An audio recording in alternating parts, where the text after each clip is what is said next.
मैं एक और चीज़ ये जानना चाहूँगा सर से कि अधिकतर मैटर में मैंने मतलब अधिकतर जो लोगों को देखा हूँ मैंने कि जो हिंदी में बात कर रहा होता है उसको देहाती या गँवार कहा जाता है। तो क्या ये सही है क्या? नहीं, ये तो वैसे तो ये बहुत ज़्यादा गलत है। और मान लो कोई व्यक्ति हिंदी में बात कर रहा है और अगला व्यक्ति उसे बहुत ख़राब दृष्टि से देख रहा है, तो मैं ये समझता हूँ कि उसका हिंदी के प्रति गहन अध्ययन नहीं है, उसकी भाषा में पकड़ नहीं है। और जिसकी भाषा में पकड़ नहीं होती है, जिसका गहरा अध्ययन नहीं होता है, वो इन सभी बातों पर हँसता है और दूसरों की बेइज्जती करता है। तो मैं समझता हूँ कि वो वास्तव में दूसरों की बेइज्जती तो नहीं, वो स्वयं की बेइज्जती कर रहा है, क्योंकि जो हिंदी है वो उसकी स्वयं की मातृभाषा होते हुए भी वो हिंदी का मजाक उड़ाता है। और मैं कुछ एक्स्ट्रा भी कुछ अतिरिक्त जानकारी भी मैं आपको देना चाहूँगा कि हमें हिंदी का जो इतिहास है वो बहुत ज़्यादा गलत पढ़ाया गया है। लगभग हिंदी के साथ साथ जितना भी इतिहास है वो बिल्कुल, क्योंकि वो जो सारा इतिहास या तो मुग़लों के द्वारा बनाया गया है या फिर ब्रिटिशर्स के द्वारा बनाया गया है, तो वो सारे आज वर्तमान में उन इतिहासों को बदलना बहुत ज़रूरी है। और जो सही सत्य वाला है वो भी हमारे पास मौजूद है, उपस्थित है, लेकिन उसको पढ़ाया नहीं जाता, अभी तो उसको छुपाया जाता है। तो मैं ये थोड़ा सा आपको अतिरिक्त जानकारी दूंगा। जैसे कि आपने सुना होगा कि हमारे देश का नाम हिंदी, हमारे देश का नाम हिंदुस्तान, और हमारी भाषा का नाम हिंदी, और हिंदी और हम लोग हिंदू। तो ये तीन शब्द है, हिंदी, हिंदू और हिंदुस्तान। अब आपसे मैं यदि पूछ लूँ कि भैया आज हम हिंदी दिवस मना रहे हैं और हिंदी दिवस मना रहे हैं, कितना बड़ा हमारा ये दुर्भाग्य है कि हम आज अपनी भाषा को अपनी भाषा में ही नहीं बोल रहे हैं, क्योंकि हिंदी जो शब्द है वो हिंदी का है ही नहीं, हिंदू जो शब्द है वो भी हिंदी का ही नहीं है, और हिंदुस्तान जो शब्द है वो तीनों की तीनों हिंदी के नहीं है। अभी तो ये तीनों जो शब्द है ये फ़ारसी के हैं। आप फ़ारसी की डिक्शनरी उठा के देख लीजिए, आप उर्दू की डिक्शनरी उठा के देख लीजिए, वहाँ पे इनके आपको अर्थ आपको स्पष्ट पता चलते चले जाएंगे। तो हिंदी का जो प्राचीन नाम है, हिंदी को पहले क्या कहा जाता था, और हमारे देश का जो प्राचीन नाम है और हमारा जो प्राचीन नाम है, उन तीनों के बारे में बता रहा हूँ। तो हिंदी का नाम हिंदी ना कहकर उसे हमें आर्य भाषा बोलना चाहिए, क्योंकि हिंदी का जो प्राचीन नाम है वो आर्य भाषा है। जब हमारे देश में मुग़लों का आक्रमण हुआ तब उन्होंने हिंदी, हिंदू और हिंदुस्तान नाम रखा है। तो हमारे देश का नाम पहले आर्यवर्त था, इसलिए हमारी भाषा आर्य भाषा थी और हम लोग आर्य कहलाते थे। जब ये तीन नाम हैं तो हम हिंदी, हिंदू और हिंदुस्तान को छोड़ दीजिए, ये फ़ारसी के शब्द हैं। और हिंदी दिवस यदि हम मना रहे हैं, उसको सार्थक करना चाहते हैं, तो अपने आप को आर्य बोलिए, अपने देश का नाम आर्यवर्त करिए और अपनी भाषा का नाम आर्य भाषा करिए और अपने आप को आर्य बोलिए। अन्यथा ये तो फ़ारसी के शब्द हैं, नहीं तो हिंदी दिवस मनाना हमारा सार्थक नहीं होगा। यही सर ने मतलब काफ़ी अच्छी चीज़ हमें बताया है।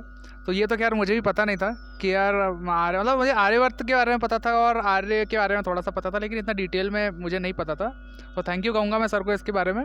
अच्छा, एक और चीज़ मैं पूछना चाहूँगा सर से कि आप का हिंदी में इंटरेस्ट कैसे आया? आपका हिंदी में इंटरेस्ट क्यों है और संस्कृत में इतना इंटरेस्ट क्यों है? आप ही बता दीजिए थोड़ा सा। मैं तो वैसे संस्कृत का विद्यार्थी हूँ ही, और संस्कृत के प्रति मेरा रुझान तो बचपन से ही रहा है। लेकिन जो हिंदी के प्रति जो रुझान वो तो मेरा खैर बाद में हुआ, जब मैं संस्कृत का अध्ययन करता चला गया। तो धीरे धीरे जब मैं 10वीं कक्षा में पहुंचा तो मैंने देखा कि लोग हिंदी दिवस मनाते चले जाते हैं, लेकिन हिंदी मनाते ज़रूर है, लेकिन मैंने देखा कि हिंदी के प्रति जागरूक नहीं हो पाते हैं। बस भाषणबाजी करते हैं, उसके बाद एक दिन के लिए बनाते हैं और बाकी 365 दिन वो इंग्लिश में बोलते हैं, या 365 दिन वो इंग्लिश की बुराई करते हैं। तो मैंने कहा कि हिंदी दिवस को मनाना सार्थक तभी हो सकता है जब हिंदी को हम स्वयं अपनाएं। और मैंने हिंदी के थोड़ा कुछ इतिहास को पढ़ा है कि हमारी आज़ादी में हिंदी का बहुत बड़ा योगदान है। जैसे कि हमारे भारतवर्ष में एक राज्य है, उसका नाम है गुजरात राज्य। गुजरात राज्य में एक टंकारा गांव है। उस टंकारा गांव में एक बहुत बड़े महापुरुष हुए हैं जो 19वीं शताब्दी में हुए हैं, जिनका देश की आज़ादी में 100% योगदान रहा है। और हिंदी को आगे बढ़ाने में आज हिंदी हम और आप तक सुन पा रहे हैं, इनमें भी उनका 100% योगदान है।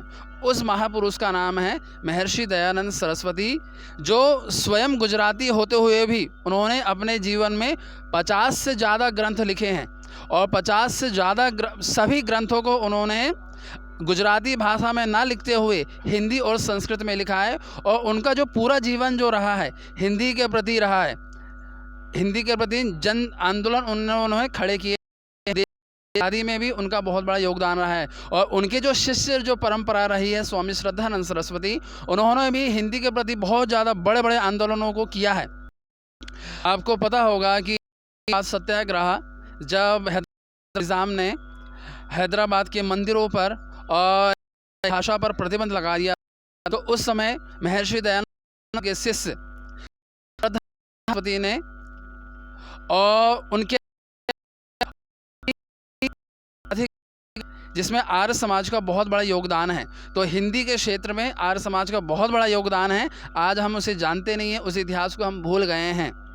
तो कैसे आर्य समाज ने हिंदी के प्रति जन आंदोलन खड़ा किया और हैदराबाद को आज़ाद करवाया। और जब हैदराबाद आज़ाद हो गया, उस समय हमारे भारत के गृह मंत्री थे सरदार वल्लभ भाई पटेल। और सरदार वल्लभ भाई पटेल जब हैदराबाद आज़ाद हो गया, तो उनका पहला स्टेटमेंट था, उन्होंने पहला स्टेटमेंट दिया था, यदि आर्य समाज ना होता तो आज हैदराबाद को हम भारत में विलय नहीं कर सकते थे। तो हिंदी के क्षेत्र में और भारत को स्वतंत्र करने के क्षेत्र में आर्य समाज और महर्षि दयानंद सरस्वती और उनके जो अनुयायी हैं स्वामी श्रद्धानंद सरस्वती और भी ऐसे जो महापुरुष हुए हैं, उनका बहुत बड़ा योगदान रहा है।